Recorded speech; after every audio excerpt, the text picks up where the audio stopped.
اب ہمارے لیکن حضرت میرا سوال ہے کہ حضرت آپ کے والد محترم اپنی زندگی میں جامعہ یعنی کہ جامعہ میں مدرسہ بحر العلوم میں علمی اور انتظامی امور میں آپ کو ذمہ داری کیوں نہیں دی؟ ہمارا سوال یہ ہے. نہیں، ذمہ داری تو بندہ الجھ جاتا ہے. میں تو مدرس تھا. نہیں، علمی یعنی کہ ٹھیک ہے، انتظامی آپ کو انہوں نے ذمہ داری نہیں دی، یعنی نیابت نیابت یعنی کہ جانشین جی مقرر کیوں نہیں کیا آپ کو اپنا جانشین؟ میں پہلے آپ سے یہ پوچھوں گا، کیا رسول اللہ صلی اللہ علیہ وسلم نے صدیق اکبر کی خلافت لکھ کر دی تھی صحابہ کو؟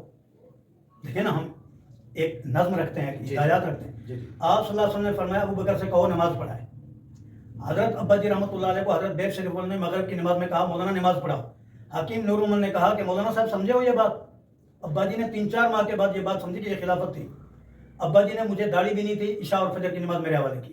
ابا جی خود موجود ہوتے تھے، مجھے کہتے تھے جمعہ تم پڑھاؤ، صحت میں، بیماری میں نہیں. اچھا. ابا جی رحمۃ اللہ علیہ اپنے اسباق انہوں نے مجھے دیے. نیابت کس چیز کو کہتے ہیں؟ جو کام وہ کر رہے تھے وہ کام مجھ سے لیے. اور ہمارے خاندان کے جتنے بھی ساتھی ہیں وہ کوئی بھی اپنے بارے میں یہ ثابت نہیں کر سکتا کہ ابا جی نے شوق سے ان کو مصلی دیا ہو، شوق سے ان کو ممبر دیا ہو، شوق سے ان کو، بلکہ پورا خاندان جمع ہو کر 2002 میں انہوں نے اماں جی کی سے سفارش کروائی کہ حافظ صاحب کو کہیں کہ وہ واپس سندھ نہ جائیں، یہیں بیٹھ جائیں ورنہ مدرسہ خالی ہونے والا ہے. اور وہ منظر میں نے آنکھوں سے دیکھا تھا کہ ابا جی رحمۃ اللہ علیہ کے طلباء مایوس تھے کہ استاد جی اسپتال میں، کسی نے کہا ہم بدر العلوم میں جائیں گے، شمس العلوم جائیں گے، عثمانیہ جائیں گے. ہر ایک کی اپنی ترتیب تھی، وہ کسی کو استاد سمجھنے اور کہنے کے لیے تیار نہیں تھے. یہ فضا دیکھ کر میں نے اماں جان کی سفارش دیکھی. اماں جان نے کہا چھوڑو سارے خیالات، آپ کے ابا جی کی یہی دولت ہے. اگر جب وہ ہوش میں آئیں گے، جب ان کو پتہ چلے گا کہ میرا مدرسہ خالی ہو گیا تو ان کو دکھ ہوگا. آپ بیٹھ جائیں. اللہ گواہ ہے، پہلے دن میں نے ابا جی کی چوکی میں نے خود نہیں رکھی، یہ سارے خاندان والوں نے مجھے بٹھایا ابا جی کی جگہ پر کہ ان کے اسباق ہم نہیں بڑھا سکتے. مجھے یہ بھی پتہ نہیں تھا، پہلے دن بغیر مطالعے کے اللہ پاک نے مجھ سے سبق پڑھوائے. وہ زندگی کا پہلا دن تھا، 11:30 بجے میں نے چائے پی، ہوش نہیں تھا، گھر جا کر سو گیا. اماں جان سے میں نے کہا کہ آپ کی دعا اور ابا جی کی برکت سے آج میں نے ابا جی کے سارے اسباق پڑھائے، اسی ترتیب سے پڑھائے اور کوئی جھجک نہیں ہوئی. ایک طالب علم بھی اس لیے واپس نہیں گیا کہ حافظ صاحب کی سبق سے مطمئن نہیں ہے. اصل نیابت یہ ہے جو اللہ نے عطا کی ہے. مولانا دوسرا سوال یہ ہے کہ آپ کے والد محترم نے آپ کو بستی کھوکھرا میں یعنی کہ ایک مسجد اور چھوٹے سے مدرسے کی ذمہ داری دی، تو اس کی کیا کارکردگی ہے اور اس کے بارے میں آپ نے وہاں پہ کتنی محنت کی؟ بات یہ ہے کہ 2009 میں کراچی سے واپس آیا، جب بے نظیر کا حادثہ پیش آیا، حالات خراب ہوئے. جی. تو ابا جی رحمۃ اللہ علیہ بیمار تھے. انہوں نے فرمایا حافظ صاحب، مدرسہ میں نے بہت ساتھیوں کو کہا ہے، کوئی حافظ وہاں جاتا ہے لوگ تعاون نہیں کرتے، کوئی مولوی وہاں بیٹھتا ہے تو وہ کہتا ہے یہ لوگ تو یہاں سارے بے دین ہیں. اور مرکز سے تعاون ابا جی کی صحت میں ہوتا تھا، بعد میں وہ بند ہو گیا. صحیح. تو اس تعاون کے نہ ہونے سے مدرسہ ہو گیا غیر آباد. ابا جی نے مجھے کہا اگر آپ قربانی دیں تو مدرسہ دوبارہ اوپر آ سکتا ہے. میں نے کہا حضرت میں حاضر ہوں. اور میرے خاندان والے 3 دن تک میرے سامنے رکاوٹ بنے رہے. ابا جی نے کہا بھی چلتے ہیں وہاں دعا کرتے ہیں، آپ سب کو بٹھاتے ہیں، کبھی کوئی بہانہ کبھی کوئی بہانہ، اس کی بھی گواہ ہیں. بلاخر تیسرے دن مجھے غصہ آیا کہ شیخ صاحب کا حکم ہے اور یہ آئیں شائیں بھائی کیوں، ان کو کیا تکلیف ہے بھئی، ایک چیز غیر آباد ہے، آپ نہیں آباد کر سکے، کسی کے حوالے ہو رہی ہے تو آپ کیوں رکاوٹ بنائیں. میں نے ابا جی سے غصے میں کہا سیدھی بات ہے، بات وہ جو کھلی. میں نے کہا جی ان کو 1 گھنٹے کا ٹائم ہے، اگر یہ آپ کو جیپ پر اٹھا کے لے جاتے ہیں وہاں دعا کرتے ہیں تو ٹھیک، ورنہ آپ یہاں دعا کریں اور ان کو کہیں حافظ صاحب جا رہا ہے، اب تم یہ چوک سویترے سے جو پہلے روڈ ہے، یہ اپنا گڈو روڈ یہ کراس کریں. میں نے کہا میں ان کو جوان مانوں گا. اب اختلاف تو اختلاف میں کیا بات ہے. تیسرا دن آئے شاہب ہے، مولانا غلام قادر صاحب سے پوچھا کہ 10 منٹ کے بعد ان کو حکم ملا چابی ہے استاد جی کو لے جاؤ.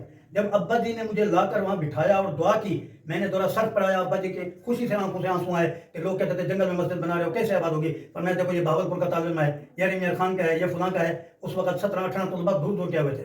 دورہ پڑھایا، ہم نے پروگرام کیا، ابا جی نے شرکت کی، سب کچھ.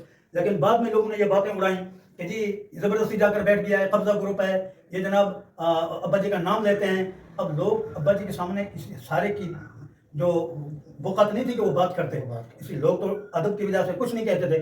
تو اڑی ہوئی باتوں کی وجہ سے حتیٰ کہ وہاں کے ذمہ داروں کو کہا ہماری بجلی کٹوائی، لوگوں کو دور کیا، گھر گھر جا کر گشت ہوئے کہ یہ مولوی صاحب کسی کام کا نہیں ہے، یہ تو بس ایسے تاویزات بیچ رہا ہے وغیرہ. یعنی کہ یہ عمل وہاں کے علاقے کے لوگوں کا تھا یا آپ کے خاندان کے؟ ہمارے خاندان کے افراد باقاعدہ میرے پاس گواہ ہیں کہ وہ رئیس اصغر کے پاس گئے، ان کو الٹی سیدھی باتیں سنائیں اور اس ماحول کو میرے خلاف کیا. پھر بھی 3 ماہ تک میں بغیر کسی مراعات اور کسی معاون کے وہاں میں کہتا رہا ساتھیوں کو کہ بھی ان کو سمجھاؤ ان کو سمجھاؤ. لیکن سب نے کہا کہ جی بس وہ کہتے ہیں کہ ہم اپنا مولوی بٹھائیں گے، ہم اپنا مدرسہ خود آباد کریں گے. 2009 سے 2018 تک وہ 9 سال وہاں کے لوگوں سے پوچھیں کہ کیا رونق تھی. مسجد کے سامنے لوگ دوائی کے لیے گلاب کے پھول لینے آتے تھے, اب مٹی اڑ رہی ہے. تو جب انہوں نے کہا کہ ہم اپنا مولوی رکھیں گے تو 8 سال کے اندر کوئی مولوی آیا, 8 سال میں نلکا لگا, 8 سال میں جو درخت تھے مسجد کے وہ کاٹ کے لے گئے. یہ میرے خاندان کی خدمت ہے. 8 سال کے بعد وہاں کے لوگوں نے مجھے کہا کہ مولانا آپ کا کام ہے اور آپ آئیں. میں جب وہاں گیا تو میں نے دیکھا کہ مسجد کے صحن میں گوبر پڑی ہوئی تھی گائے کی, باہروں کی گائیں اندر سے گزرتی ہیں. میں حیران ہو گیا, میں نے کہا یا اللہ میں گل جاؤں سڑ جاؤں. ابا جی نے بٹھایا تھا, مجھے لوگوں نے تنگ کیا تھا, بس میں واپس آتا ہوں. 25 شعبان کو ہم نے یہاں سے تلا گنج کی جماعت تھی, موٹر سائیکلوں پہ جماعت تبلیغ جماعت کو لے گئے, اور ابا جی کے ایک شاگرد ہیں وہاں مفتی صاحب ہیں, بہت بوڑھے ہیں, کنکوٹ سے یہاں تشریف لائے ہیں, ان کو بھی ہم لے گئے دعا کے لیے. ہم نے وہاں چائے بسکٹ کا انتظام کیا اور کہیں سے خود وہ صفائی کی. اور وہاں استاد کراچی سے میں نے اب بھی مولوی اسماعیل صاحب ہیں جو کنکوٹ کے ہیں, کراچی تھے, میں نے ان کو وہاں سے بلوایا. میں نے کہا ایک جگہ آباد کرنی ہے. تو الحمدللہ 25 شعبان سے پورا رمضان ہمارا آباد رہا. رمضان کے اندر وہاں 3 وقت دسترخوان ہوتا تھا الحمدللہ, سحری افطاری. اور جب بھی لوگ آتے تھے تو اکثر وقت میں بھی رات کو وہاں ٹکتا تھا. یعنی ہم نے رمضان میں آبادی کی, شوال میں بھی. اب بھی ماشاءاللہ وہاں 17-18 طلباء ہیں. اور یعنی کہ وہاں آپ کو لوگوں نے مجبور کیا کہ آپ نے وہاں سے پھر ہجرت کی. یعنی اتنا مجبور کیا کہ میں بیٹھنے کے کہتے ہیں کہ چھوڑ گیا. میں گواہ دیتا ہوں کہ چھڑوایا گیا. صحیح. اس میں میرا جرم تو نہیں ہے نا.